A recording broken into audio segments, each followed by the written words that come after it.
డైరెక్ట్గా మాట్లాడుతున్నాం. మా ఇన్ఫర్మేషన్ కొట్టేసి దొంగతనం చేసి తిరిగి మా ప్రభుత్వం పైనే మీరు కేసు పెడతారా? ఎంత అఘాయిత్యం అండి ఇది. ఎక్కడికి పోతున్నారు మీరు? ఈ ప్రభుత్వం ఎక్కడికి వెళ్తా ఉంది? ఇంకొక పక్కన ఫార్మ్ 7 ఏంటండి? ఫార్మ్ 7 ఒప్పుకుంటారు, మేమే పెట్టమన్నా అంటే ఓట్లు తీసేస్తారు మీరు. డేరా బాబా లాగా డేటా బాబా లాగా తయారయ్యాడు. సేవా మిత్ర యాప్ ద్వారా మన అందరి డేటాని దోచుకుంటున్నారు.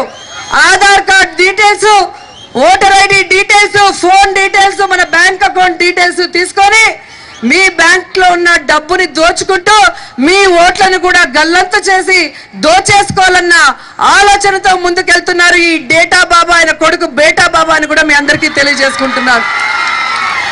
ఆ డేరా బాబా ఆడవాళ్ల మాన ప్రాణాలతో చెలగాటు పడితే ఈ డేటా బాబా బేటా బాబాలు మన సంపదను దోచుకోవాలని ప్రయత్నిస్తున్నారు.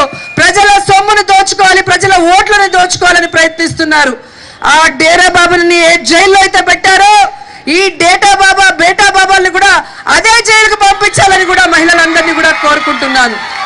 ఎందుకంటే లోకేష్ లాంటి వాడు ఐటీ మినిస్టర్ గా పనికిరాడు, లూటీ మినిస్టర్ గా పనికొచ్చాడు.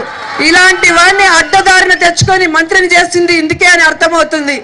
ఇలాంటి వాడు ఉంటే రేపు మీ ఫోన్కి సేఫ్టీ ఉండదు, మీ అకౌంట్లో డబ్బుకి సేఫ్టీ ఉండదు, మీ యొక్క ఓటుకి సేఫ్టీ ఉండదు, అలాగే దేనికి కూడా సేఫ్టీ లేని పరిస్థితి వస్తుంది. కాబట్టి మనం అందరం కూడా కంకణం కట్టుకోవాలి. ఈ మహిళా దినోత్సవ రోజు మనం అందరం శపథం చేయాలి. జగనన్నని ముఖ్యమంత్రిని చేసుకోవాలి, చంద్రబాబు నాయుడుని ఆయన పార్టీని భూస్థాపితం చేయాలి అని కూడా. Hi friends, this is Abhi. Please subscribe to Vishaka View YouTube channel. Please subscribe to Vishaka View. Hi everyone, this is Yashwant here. Please like, share and subscribe Vishaka View. Please like, share and subscribe Vishaka View. So my homeland Visakhapatnam. I love Vizag. Please subscribe Vishaka View. Thank you. Thank you.